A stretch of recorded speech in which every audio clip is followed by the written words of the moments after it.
everyone. Welcome back to the Genetic Genius Podcast. I'm your host, Dr. Lulu, and today we have a wonderful guest, Dr. Mike Van Thielen. Welcome, Mike. Thanks for having me, Dr. Lulu.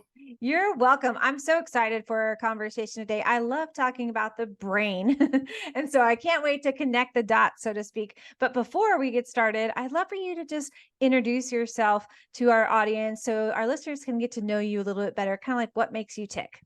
Yes, well, sure. Long story short, probably your listeners can hear my accent. I was born in Belgium, and my mother worked hard and provided for me and my brother. Went to the University of Brussels. I was into sports. I was very competitive, so I chose to go do physical education, which was fun, but what are you going to end up doing then, right? So I proceeded to go into the physical therapy arena.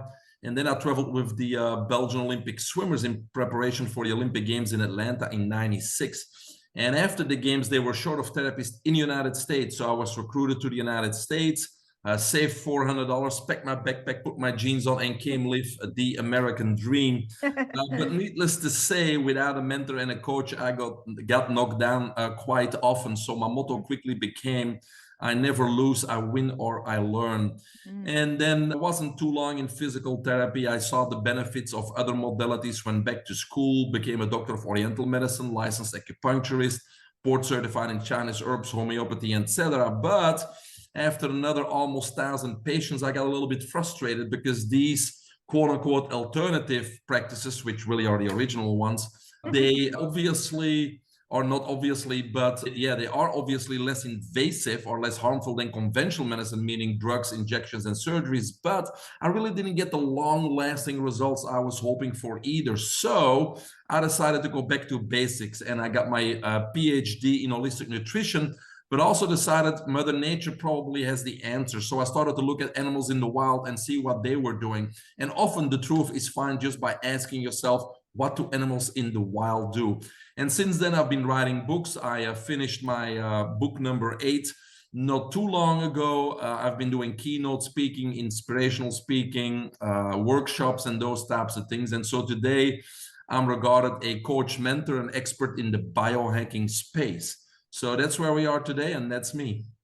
I love that. Thank you, Mike. It's great to hear your kind of like journey and inspiration for where you are now, because I think a lot of our listeners are on their own health journey. So it really helps them to relate to us and our all the different guests we have on, when they can really understand we've been in our own journey, most of us through health, but also in exploring how we can best help others, right? Really through the face, as you said, through quote unquote alternative medicine, which isn't really alternative, but yes, as a way for us to really help our patients understand the tools to help them feel better. That's our ultimate goal, right? Correct. Yes. So I'd love for us to start our conversation today, Mike. What in your experience are some of the like common misconceptions that people have about improving their mental health? Because I think that's a huge topic that we're on right now, especially post-COVID, right? Where people are really in this space of dealing with stress on a global level. And how do then they shift that mental health attitude into one that really helps them with productivity? Because we're seeing a huge change in our workforce. Yeah, just like myself, I was into sports. So that means, focused on the body. And so, at least there's more and more awareness about how powerful the mind is. And so every one of us needs to start taking care of the mind, because the mind not only controls the body and therefore disease and health, but also is the blueprint to our future, to our failure or successes in life. And so that becomes very important, because currently, for example, I work with patients. I got a cancer patient and a Parkinson patient right now. And whenever you think about patients get labeled, they get diagnosed. And that label sits there in the brain, in the mind, consciously or unconsciously 24/7. And so when we think we have cancer, or we have been labeled with cancer, and the doctor says you got 6 months to live or 2 years to live, it doesn't really matter. If we believe that statement, then that's actually what's going to happen, unfortunately. So especially when people are labeled or they have these false core beliefs, we really have to work hard as physicians to change that mindset and eliminate those false core beliefs, and change that or shift that mindset from, whatever's in the past, which means is our experiences, which sometimes we refer to as failures, but we need to look at those not as failures, but as stepping stones, as lessons that we learn to get where we need to go. And so when it comes to disease or cancer, we got to get rid of that label and shift the focus to the future and be pulled forward by the future. In other words, we need to start thinking of, we're going to beat this cancer. This is how we're going to overcome the cancer. I'm going to be around for my grandkids, and I'm going to make sure I'll be there for their wedding, and I want to do A, B, C. And we need to focus on that, and we need to eliminate those false core beliefs, because if we have any doubt in our mind that we're going to overcome that cancer or disease, or that we're going to realize our goals, our dreams in life, then the universe has two options: failure or success. If we Exactly. really work on our mindset and we make sure, or in other words, there's no doubt in our mind that we're going to overcome this disease or that we're going to achieve our goals and dreams, then the universe only has one option, which is a big win. So we really need to help our clients, or patients that are listening can do that for themselves, is really shift that mindset. There's nothing we can change on the past, but we can't use that past to put ourselves down or say, oh, I couldn't do it then, I can't do it now. Or Dr. Mike and Dr. Lulu, they can do it, but I can't. No, we all can. We all have superpowers. We just got to change that mindset. That's so true, Dr. Mike. And I really appreciate how you brought into the space today in our conversation the aspect of vision of health, right? Because I think that's the wellness model that we're all moving towards on the planet, hopefully, right? Instead of moving away from the disease model, where we're focusing on, as you mentioned, the labeling of patients, which doesn't really serve them or serve ourselves as practitioners, because whenever we see them, we think of that label right away. How can I particularly help XYZ John Smith with this particular label that he has, instead of really thinking out of the box, right? It really narrows our perspective of how we can then help the patients, right? And then also hinders their own healing ability, because they're only thinking, well, this could help me or that could help me. So I really appreciate that you brought the labeling aspect, because I think that is a huge piece of how we can shift the health care on the planet. Yeah, it's a difference between conventional medicine and what we call functional medicine. Conventional Exactly. medicine, we got all these specialties. You got a heart surgeon focuses on the heart. We got a kidney doctor. We got this. We got that. And so that's not how it works, right? And that's how we're labeled. And then we're going to do everything to try to fix that one little thing, and it doesn't work. What we need to do is look at the body as a whole, because all these diseases are really not diseases. They're all symptoms. They're all the result of an imbalanced body and mind, an imbalanced human organism. And so we need to get the body back in balance, and then the body will take care of itself. Because I do believe that drugs don't cure, surgeries don't cure, injections, but I also believe supplements don't cure, alternative therapies don't cure. None of it cures, only the body can heal itself. And we need to realize that, but therefore we need to put the body in the right conditions so that it can heal itself, meaning giving it the right tools and making sure it can become balanced again. And then all those things disappear. So whether I have a Parkinson's patient, an adrenal fatigue patient, or a cancer patient, my approach is 95% the same, because I need that body to get to a state where it can, resolve the issues. And so that's kind of the big difference between really reversing a disease and creating a health situation versus chasing symptoms, keep on putting band-aids on. And in those situations, things get worse and worse anyways. Exactly. Yes. The Band-Aid solution is not a way for us to empower our patients, right? It doesn't help us to give them the real tools. And I like what you said about, when we have all these different things we can try, but it's really about igniting their own personal healing, right? Their own vitality, their own vision for their health, for when they can see it. And of course, we can see them always getting better, but it's about really igniting their own vision in their mind, and then giving them the right tools. Like you said, having that toolbox be for exactly what they need. And sometimes that takes us to trial and error. Like, okay, maybe it's a breath work is going to help ignite them, or maybe it's some cold plunging, whatever it is, right? And as a place for them to feel that fire within them again, that might have been like lost along the way, whether that's through labeling or the chronic illness has brought them down, where they just feel some anxiety and depression, which is a great kind of like segue into my next kind of piece of question for you. And so when you're working with a lot of different types of patients, I'd love for us to talk about the piece of anxiety and depression, and especially from the piece of stress, because we're seeing so many different ways. And I talk a lot about stress on my show, but we see it affect the individual in so many different ways. And I would love for you to talk about how stress impacts the body, especially the mind, because we're seeing so many different pieces. Stress affects every piece of our body. And I'd love for you to elaborate on that for us. Well, of course, I mean, during the pandemic, I was asked by a colleague to help out, pre-screening people for medical marijuana. I said, sure, I had some time. So I ended up talking to over 100 people each and every week with anxiety, depression, PTSD, ADHD, and you name it. And yes, Mm-hmm. there's therapies and smart drugs out there, even nootropics, but I really found there was an underlying cause that nobody was addressing. It's these people don't have any purpose in life. So Mm-hmm. what that means is they're going with the motions. They're going to a job 8 to 5. They come home, they got bombarded with more things to do at the home. They got to get the kids to soccer, and they never catch up. And also financially, they're in a bind where they are insecure what tomorrow will bring next week, next month, and next year. So if we put ourselves in a situation, yes, I will be worried.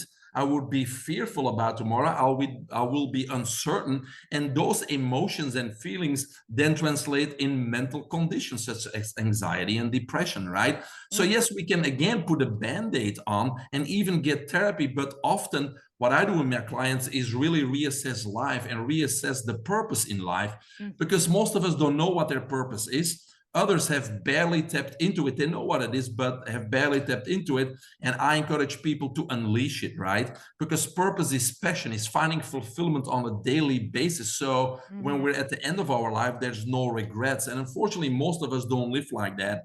Because when we're born, obviously society pushes us in a certain direction. We got to go to school, we got to go to college, we got to work for somebody till we're 65, and then there's the golden years, which usually don't happen, right? Or our parents or teachers push us in a certain direction. If dad's a Mm-hmm. lawyer, he probably wants you to be a lawyer or go to law school. If Right. mom's a doctor, they probably want you to go to med school. And so maybe even for the successful people today that are paying their bills and that are successful in their profession, they may be content and they may be able to, pay their bills and live a lavish life with a house on the beach. Who knows? But it doesn't mean they're living their purpose. So what I do with my clients many times, I say, tomorrow morning when you get up, before you get out of bed, ask yourself, what are you thinking? Are you thinking, I have to get up, I have to go to work, I have to do this, I have to do that? Or are you thinking, I get to get up, I get to get to work, I get to do this, I get to accomplish this? Which one is it? And if it's Mm-hmm. the first one, you're probably not living your purpose. So we need to find that purpose, something that gives you passion and ignites us. So that's step number one for, in my opinion, all these mental conditions. And once we find that purpose, then we have to put a plan in place. But with most of those people, we need to get organized, because life is basically defining and ruling us, and we need to regain control of our life.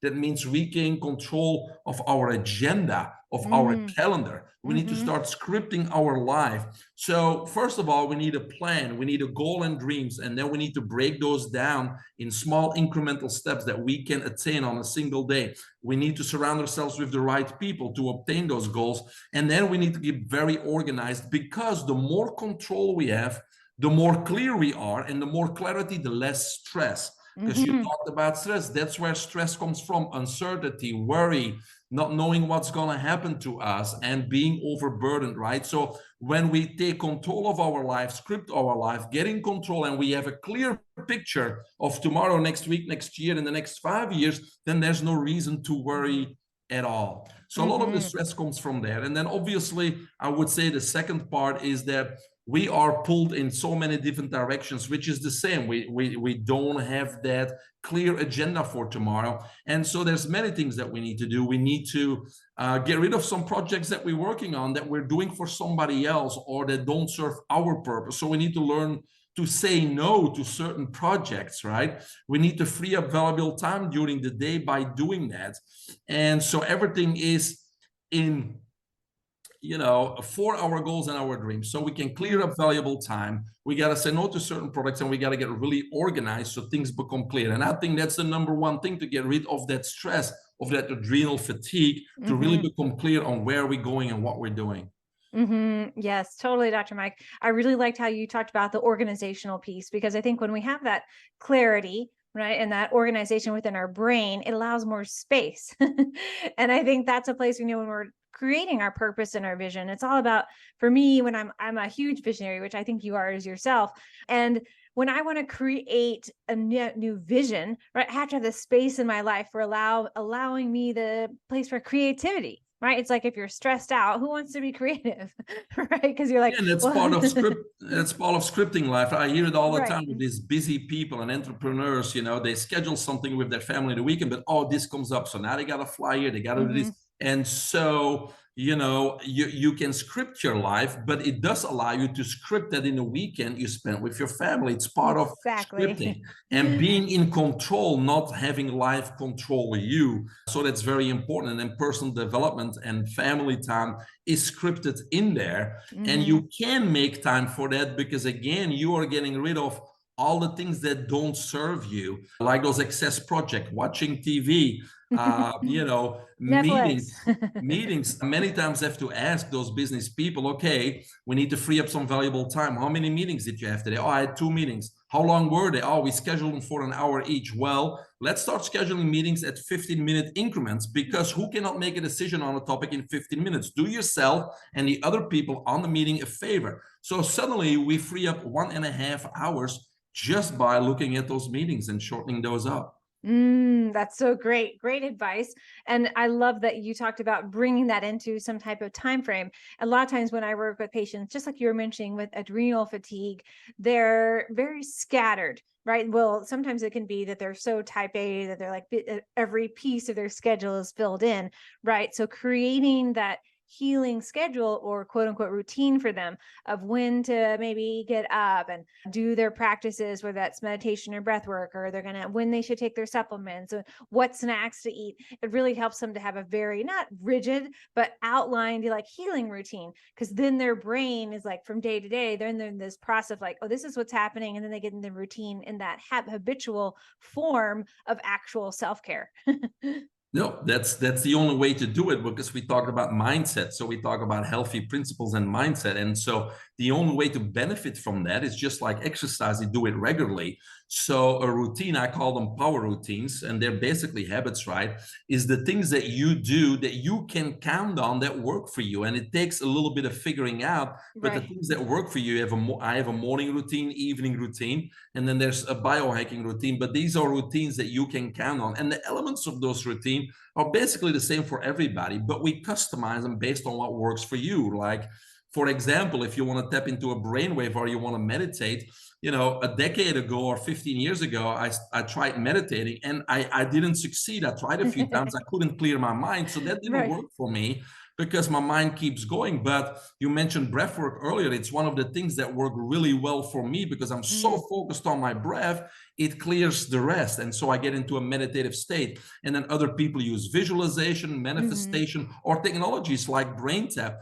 Whatever it is, whatever works for you, that become a part of your power routine. Another example, for those that do have a mind that keeps on going, that go to sleep at night and then they can't get into a deep sleep because they're still thinking and thinking, they need a solid power routine. A few examples, if that's your problem, and a lot of people are in that situation, is obviously don't eat about 4 hours before you go to bed. So you need early Hmm. dinner and stop snacking because your digestive system doesn't want to be working when you're trying to get into a deep delta sleep.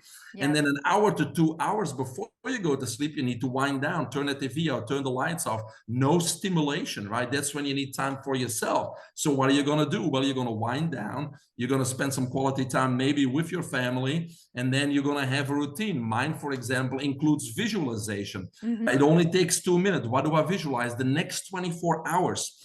I'm going to go over the next 24 hours and I'm going to make the right decisions. And if I do that in 2 minutes, I'm not going to be wondering while I'm trying to sleep, oh, I got to do this tomorrow, what I'm going to do there, what am I going to say to this person? I already did that. I got that out of the way, so I don't Right. have to worry and I get into a deep sleep. So Yeah. it's going to be a little bit different for everyone, but I Hmm. like that you mentioned that word routine because eventually that's what we create for each other and for our clients so they can count on that each and every time.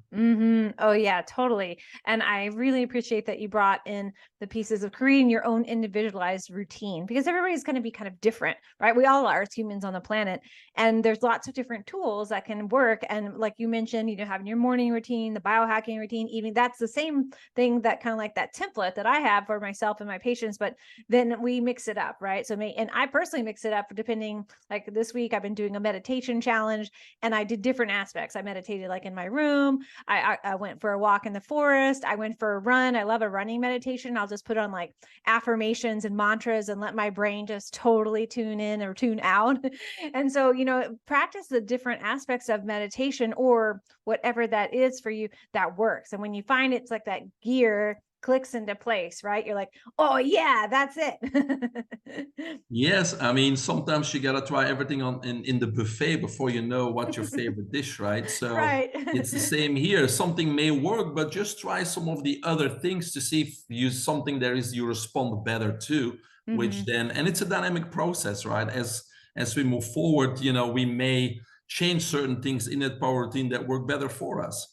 Right. Yes, totally. And when we're talking about the stress component and creating the routine, how does that kind of relay into the aspect of focus? Because I know a lot of our listeners have, whether different aspects of their life, working a job, maybe at home. And I hear that a lot from, how do you focus? So what are some good recommendations that you have for really having the brain focus on maybe the task at hand, but overall? Yeah.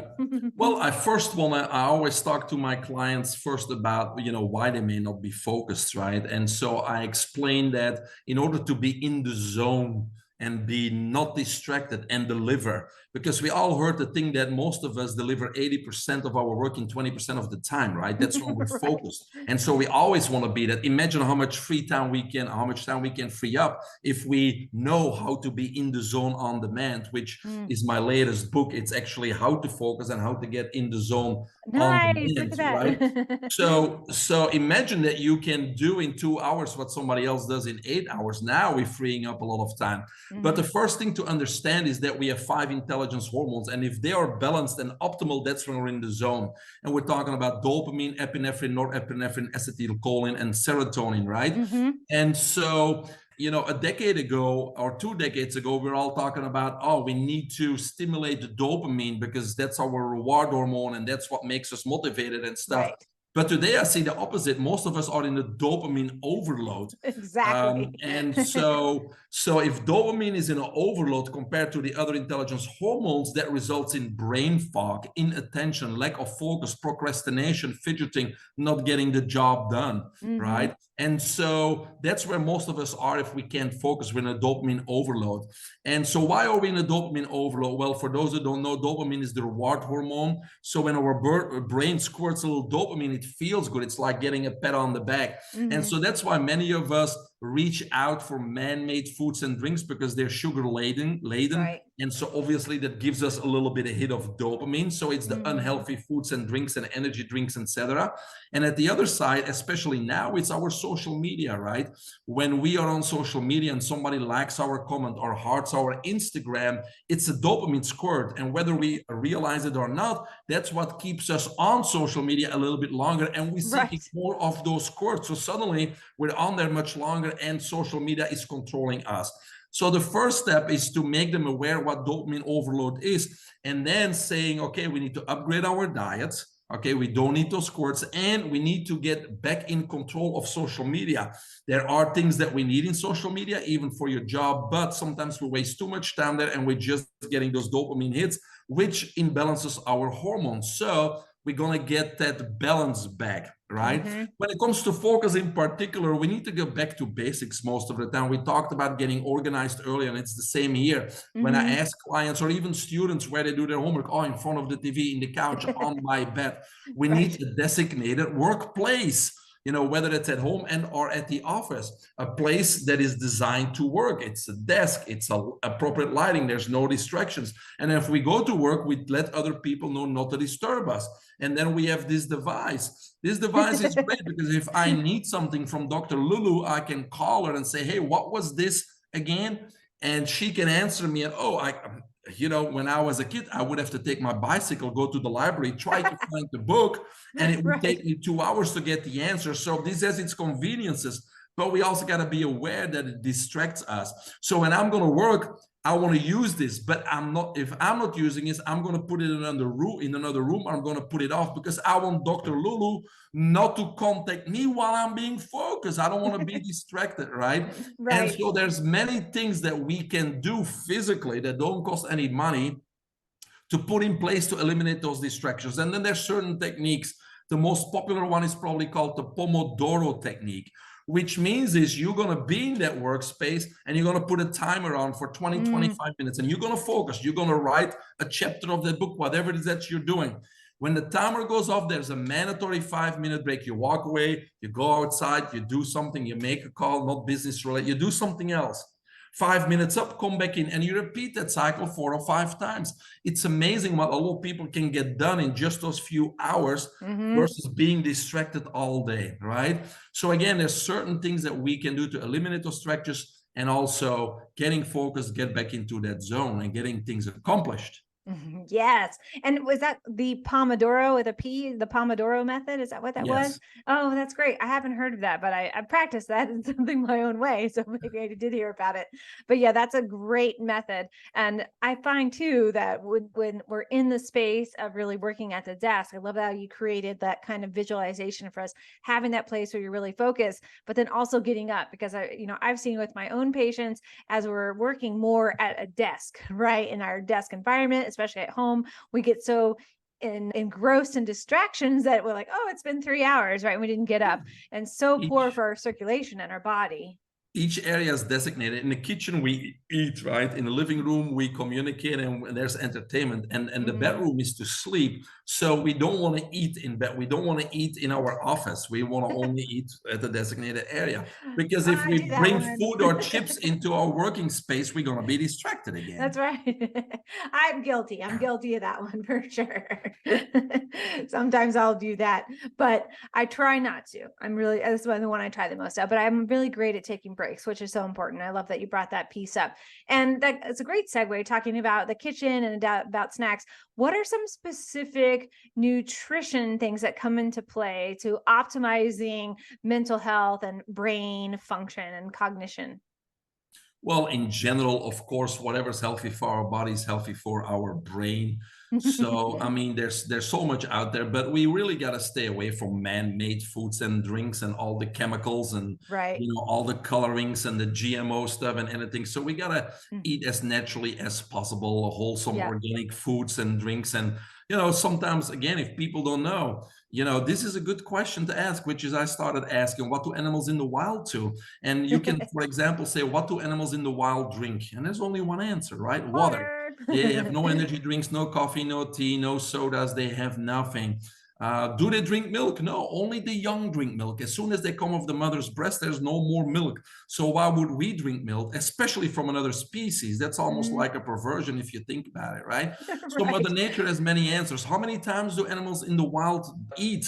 Well, just like Moses and Jesus and the Greeks and the Romans, they only eat once a day. Our digestive system is only designed to eat once a day. So it's not the 3 times, not the 5 times, not all those fats. It's once a day. Do they wear shoes and sunglasses and hats? No, they don't. They're grounding 24/7. They are Right. discharging the excess energy in Mother Earth. They're grounding. Maybe we should do a little bit more of that, right? Taking those hmm shoes off, walk around in the forest, on the beach, swimming in rivers and lakes to get that grounding effect. hmm And the list goes on and on and on. Yeah, so I love that you brought up the forest bathing. And as a naturopathic physician, we learned that one of our founding fathers, Henry Lindlar, he talks all about in his book about forest bathing or nature cure, right? Really getting, and Dr. Knipe too from Germany. I think it was the other one too. A lot of forest bathing. I think we're totally missing that, right? Getting outside and, not just bare feet on the ground for grounding, but like being naked in nature, right? Yes. Like And letting everything hang out. and it's 100% scientific, because I usually get resistance like, oh, BS, or, how do you know that would help your health? Well, it's simple. Get an EMF meter and keep Mhm. your shoes on or be on the floor and measure the micro voltage on your body. That's basically the excess energy, the radiation on you, right? Mhm, mhm. Then take your shoes off, go stand in the grass. Now it's just electrical, and I'm not an electrical engineer, but it's a closed loop with Mother Earth, and suddenly that meter goes to zero because you're discharging that radiation into the floor. And especially today, with all the fluorescent lights and all the electromagnetic and frequencies, EMFs, the Wi-Fi, all the appliances, it builds up in our body, causes stress, disease, even cancer. And so we easily can discharge that, right? At no cost, really. Right, at no cost, exactly. It's free to go outside and put your feet on the ground. Yeah, that's a great practice. And even as the weather changes, as it gets cold where I live in the mountains, I still try to practice the aspect of going outside at least once a day and breathing in the air. I still exercise outside in the winter, but I'm a little covered up more. Now, when it comes to the brain, when it comes to the brain and the mindset, obviously there's specific nutrients and strategies that we can employ to really upgrade the mind. You mentioned breath work. Of course, I suggest for your listeners to look at it's a free app you can download called the Breath Source, because that app has all the breath masters in the world on it. And so you can download it for free. Not everything's for free, but for a few dollars you have access to live classes. But the breath masters in the world are on it. And as you know, a normal breath is breathing in through the nose for 5 counts and then out through the nose for 6 counts. The mouth is to eat and to speak. So why through the nose? Well, we capture nitric oxide right there. Nitric oxide is essential for vasodilation of the vessels and getting all the blood and oxygen to a cellular level. So we need to capture that nitric oxide. When we breathe through the mouth, we can't capture that. When we go through the nose, the oxygen, because it's smaller, it gets much deeper into the lungs and into the tissues. And more importantly, maybe the number biohack that I know of, because if we do learn to breathe properly in through the nose for 5, out through the nose for 6, that means we only take 5.5 breaths per minute. Through the mouth, we breathe anywhere from 16 to 22 times. So now we increase the efficiency by 300%. What does that mean? Yes, we need oxygen to live, but we also know that oxygenation or oxidative stress equals aging. So if we want to live longer, we don't want too much oxygen. So we can reduce the amount of oxygen by 300% by breathing correctly, which is through the nose. Now that's a pretty good biohack right there. So that's number one for the brain, because oxygen through the nose also enters the brain, right? Through the end plates here. Through the mouth, it doesn't. Then we have something that's called hydrogen water or hydrogen inhalation. Very important, because hydrogen is the only antioxidant that's not charged. So it can easily enter the blood-brain barrier and also can enter the cell where it protects the RNA, the DNA, the mitochondria, and the proteins, right? So read up on hydrogen. And then the breath work. And then we have, of course, neuroagents or nootropics or smart drugs, right? So when I was talking earlier about the people that I talked to for the medical marijuana, they're on Adderall and Wellbutrin and Ritalin and all those drugs. So I had to do a little bit of research. For example, Adderall, of course, has many side effects, right? Increased heart rate, increased risk for heart disease, psychosis, seizures. I mean, I can't recommend that to anybody. Even though these clients told me it works for them, I needed to find something more natural and obviously teach them what I was talking about earlier, the organization, the distractions, the dopamine overload. But that's what's called nootropics, which are your natural alternatives that help with memory and focus. And so there's many out there, Chinese herbs, ginkgo biloba, Ayurvedic herbs that help with the mental aspect. And then there's a few that I recommend to people with ADHD, people that want extra focus, even athletes. And so one of them is Focus Plus by the company ClariGenZ Health. And Focus Plus, the main ingredient is biocitroid.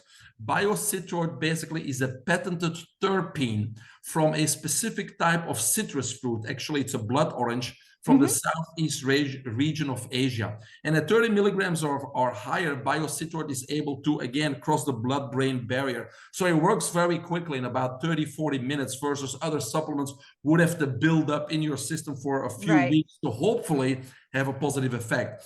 And so what we did with the companies, we added a few other ingredients. We added L-tyrosine, as you know, an amino acid that has been proven to benefit memory and focus. Then we added phenylalanine, which is a neuroagent, which again helps with memory, photographic memory, focus. And then the third one that we added is probably the more important one, is phosphatidylate, which we Mm-hmm. know is in our body, in the fat cells, but also in our brain. And scientific research shows stimulates NGF, which is nerve growth factor. What Yeah. that means is that it helps with the formation of new brain cells, neurotransmission, neural connections, rewiring the brain, etc.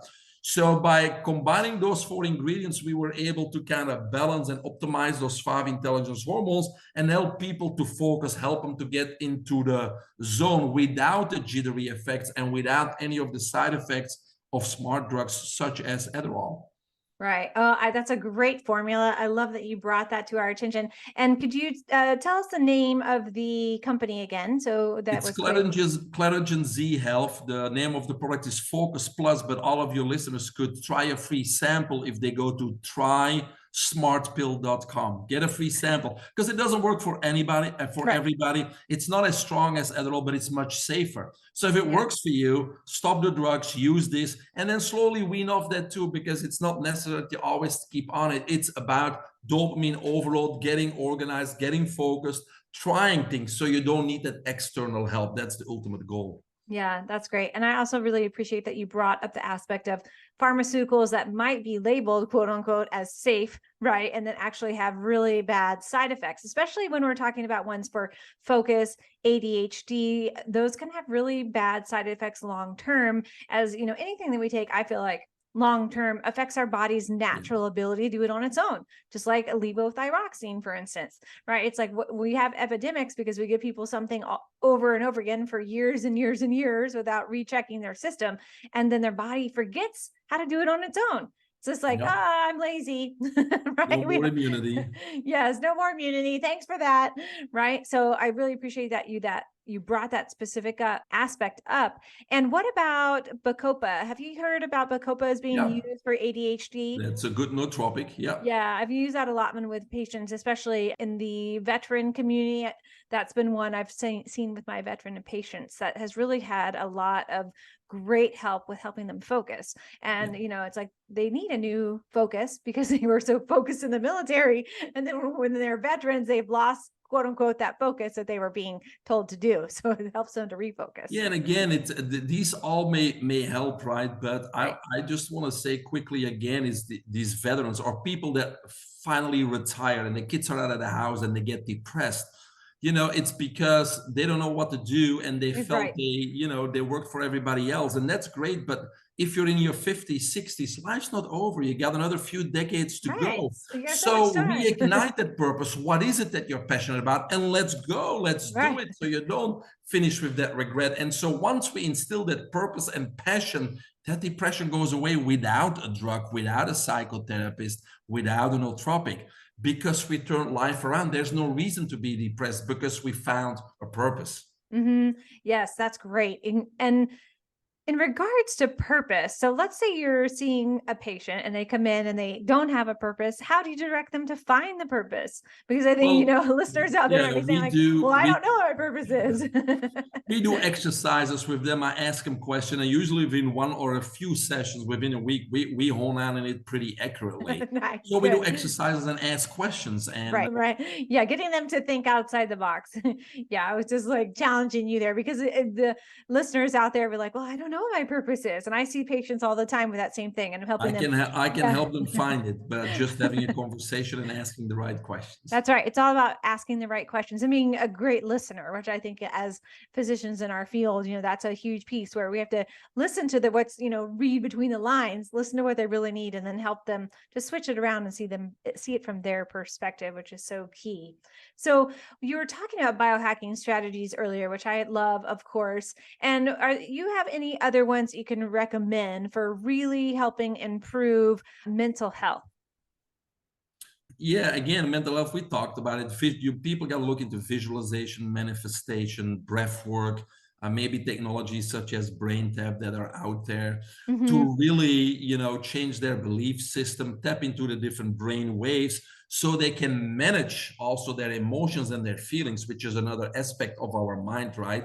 We need to recognize how we react in certain situations, acknowledge those, take ownership of those, and then realize there's other options. An easy example is somebody that gets very, very angry and frustrated in traffic, right? Mm-hmm. Well, Mm-hmm. if that's you, recognize that that's you, that you are getting frustrated and angry and emotional in traffic because it's not moving fast enough. Mm-hmm. Then take ownership that it's not them, that it's you, and then do something about it. In other words, what are the options? What Right. can I do? Maybe you can leave half an hour earlier, right? So you're Exactly. not rushed. The other thing is, maybe you can do your power routine, or you can put on some meditation or some breath work while you are driving, Mm-hmm. and you don't have to get up earlier to do your breath work. There's so many things. What are your options in certain situations, right? When you're lonely, and when you're lonely, you start eating all these comfort foods, right? So Mm-hmm. there's an emotion, and that's what you do. What else can you do when you're lonely? So you need to give yourself some options, and then the next time when the stimulus or the situation presents itself, choose a better option, right? Yes. So it's about recognizing, taking responsibility, acknowledging it, and choosing a different response, because Mm-hmm. that's what separates us humans from animals in the wild. We have an awareness, we have the freedom to choose our response to any given stimulus or situation. Animals have an instinct. They Mm-hmm. always act according to the laws of Mother Nature to preserve themselves and their species. And that's also why they're in perfect health, because they don't have Right. the freedom to choose their response. We do. And so that's why many of us are in ill health, because we choose the wrong response over and over again, which has put us in this situation. But luckily, we have that same awareness, that same freedom to choose our response, to turn that around pretty quickly. Yes, so true. And I really appreciate that piece where you're talking about the different aspects that we can use, make it very individualized, but then choose exactly what can help you to move forward in the situation, right? And again, we talked about it earlier, is trying different things out, but really having the choice and knowing that you're in charge, right? And I think that compliance piece is so important when it comes to health, because if we have someone comes to us and they say, I want to get better, right? I want to feel better. We're like, well, are you committed to feeling better, right? That's the commitment is 100% of the healing game. Without that, you might as well just drive the car off the cliff, Yes. right? Well, it's every habit has three components, right? It's knowledge, Hmm. and then it's skill and willingness. So Yeah. you can get the knowledge and the skill, but the willingness needs to be there to make a change in your life. Right, 100%. I had a patient recently who contacted me. They wanted to stop smoking. And I was like, well, what stage are you in? Right. There has to be, like you said, you have to be willing and able and ready. Right. And because no matter what we can give the person, the patient, and within our toolbox, if they're not ready, then they're not ready to be on the same path with us on their journey to health. So I really appreciate you brought that piece up. And I know that you have a great history in working with athletes. And I'd love for you to talk a little bit about performance, because that's a great piece, especially from the biohacking perspective, about increasing our performance, optimizing performance. And if you could give us just maybe 2 tips, that would be your hands down greatest tips for optimizing performance from the athletic point of view. Yeah, we talked about mindset. When we talk Mhm. about sports, that's the difference between losing and winning. It's between the Right. ears. It's that mindset. It's being in that zone. I usually give the example of Michael Jordan or Kobe Bryant. They never had a bad game. They lost many games, but it wasn't their fault. Even if they are, running a fever, they still make that last winning shot, Yeah. because they're in the zone. And so the other players are professionals too, right? But people always say, oh, he or she had a good game or a bad game or an off day, Hmm. right? And what does that mean? It means they were slightly distracted. So they anticipated a little bit later, and they didn't have the end in game. Why were they distracted? Well, maybe something happened with their significant other, or there's a financial issue, or Hmm. something in the press. It doesn't matter. They were distracted, not in the zone. That doesn't happen with the MVPs of the game. They have a routine that brings them into the zone, and there's no distractions whatsoever. And that's Hmm. again the difference between winning and losing. When I say the ending game, what does that mean? If you're a wide receiver and the ball slips through your hands, that miss usually carries over a few plays. Same with a golf putt. If you miss an easy putt, it usually carries over a few holes. But if Right. you're in the zone, if you're that top 1%, then that doesn't affect the next game. Kobe Bryant or Michael Jordan, when they missed an easy layup, they would actually block the shot on the other end as a reaction to their miss, right? So they only have the end in mind. They only have the win in mind. They are not distracted by what happened just now, right? And Mm-hmm. that's the big difference between winning and losing. So it's all that mindset that we talked about. But when it comes to the body, when it comes to athletic performance, for the average person, we need to start implement these biohacking strategies that upgrade our body. And there's Mm-hmm. many foundational ones. In my book, which is the same latest book, I talk a lot about biohacking. And when people think biohacking, many think, oh, I got to purchase a hyperbaric chamber, or I got to purchase this expensive equipment. No, no, Right. no. We need to put the foundation in place. And there's 7 Exactly. foundational principles. Number 1, we need to drink plenty of water, and it Mm-hmm. needs to be clean water. And unfortunately, United States of America, we have fluoride and other chemicals Right. in water. In many countries, that's forbidden for the right reasons. We want to have healthy people. We don't want to have a neurotoxin in our water. So we need to have a filtration system in our house, or something that we can count on to get those toxins out of our water. Mm-hmm. Because we are a plumbing system. We have a circulatory system and a lymphatic system, which again is part of our immune system. And so stagnation is disease. We need to keep Exactly. things moving. So hydration becomes important. Enough water, clean water. Number 2, we talked about oxygen before. We need Mm-hmm. fresh oxygen, so we need to spend more time outside, but we need to utilize that oxygen properly. So that's where that breath work comes in. We Mm-hmm. need to utilize that oxygen and breathe properly to get it into our tissues. So water, oxygen. Number 3, light. Right. Light stimulates all biological processes in Yep. our body. A good example is, think about the animals that live in the rainforest or along the equator. They Mm-hmm. are strong, they are vital, they are colorful, compared to animals that don't see light, like a mole. They're even blind, right? Mole. So light stimulates all those processes. So again, we need to spend more time outside. Go have lunch outside if it doesn't Mm-hmm. rain. Go, Yes. go play outside after work. Sit outside with your family to eat dinner if you can. Mm-hmm. Spend more time outside during the weekend. And again, you can start grounding while you're outside, having that fresh oxygen. Do the grounding, get the light. Now, light is not heat. Laying in 85 degrees in the sun on the beach, that will exhaust you, right? Totally. That's I would not be a light, that's lobster. heat. There's a difference between light and heat. Yes. Then there's movement or exercise. I know it's a dirty word, but in order to be healthy, we don't have to exercise. We need to move. I know people that exercise 2 hours or 4 hours a day, but the rest of the day they're on a desk job selling insurance on the phone. Right. That's not healthy. We need No. to move. So in order to be healthy, you don't have to go to the gym, or you don't have to play organized sports, but you need to constantly move. Yes. Then it's the same. It's the same plumbing system. We need to hydrate and we need to move, whether it's just walking or taking dancing lessons or playing with the dogs or the grandkids. It doesn't matter. You need to move. If you can't move, maybe you need technology like a vibration plate or a mini trampoline, but Mm-hmm. our cells need to move. Yes. Then we have the opposite of movement is rest. We talked about it earlier a little bit. We need to get a deep delta sleep. I usually use the analogy of a supermarket, right? If the people at night don't restock the shelves, what's going to happen? We're out of business in 2 days, right? There's That's nothing to right. do. It's the same with our body. During a deep delta sleep, we need to repair, replenish, renew. And so we need to sleep long enough, but most of all, deep enough in a deep delta sleep. So we need to do Exactly. whatever we can, whether it's a power routine or whatever it is, to get into that deep delta sleep. And then number 6 is we need to upgrade our diets, right? We can talk about that another hour, but we really need to upgrade the things that we take into our body. We need to eliminate the intake and exposure of as many toxins as possible, while simultaneously intake nutrients that fight free radical damage, systemic inflammation, and repair our DNA. And then lastly, number 7 is upgrading the mind. And we talked a lot about that today. So those Yes. are foundational things that we need to implement first, that don't cost money, to set a foundation which will, have tremendous benefits on our health and our mind. Yes, those are great, Mike. So that was water, oxygen, light, movement, rest, Diet. nutrition. Yeah. And the Yes. mind. And the mind. Yes. 7. Seven, Yes. seven. Mind. 7 Can't forget the foundations. mind. Yes, those are great. I love those.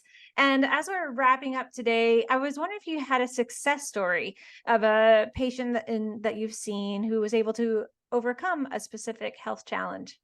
Yes, I'm sure you have a lot. I work with a lot of patients. Currently, I'm working with a cancer patient. Not too long ago, the beginning of the year, we had someone with ovarian cancer, Mm, and so we got that 100% eradicated. Um, nice.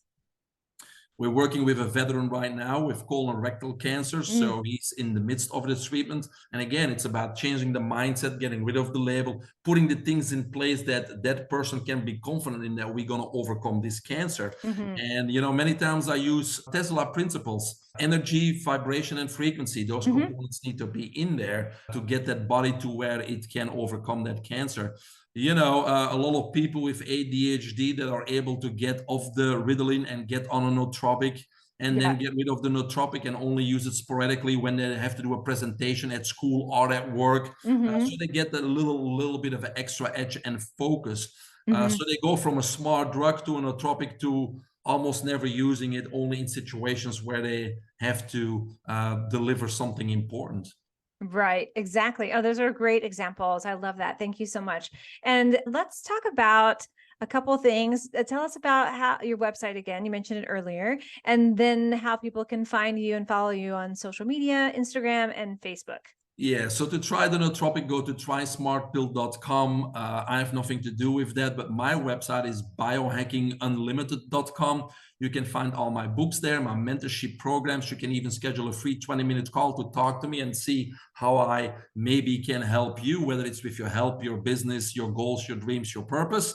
There you can subscribe to a free newsletter. So everything is in one place at biohackingunlimited.com. We even have Dr. Lulu, a very interesting retreat coming up in Costa Rica. It's a Costa Rica VIP retreat. It's also on the website. We just had one done, and the reviews were so great that we put another one in place. And it's nothing but it's a lot of breath work, and we do it Nice. in the jungle in Costa Rica. So check out the Costa Rica VIP page also on our website. Oh, love that. I must have missed that one. Well, I'll be there.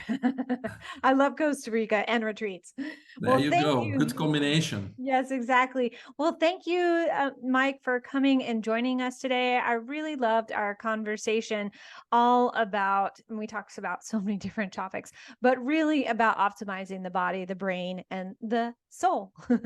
Well, and thank you too, Dr. Lulu. It's also your time and your efforts to get the information out. So this is a team effort. So thank you also. Thank you.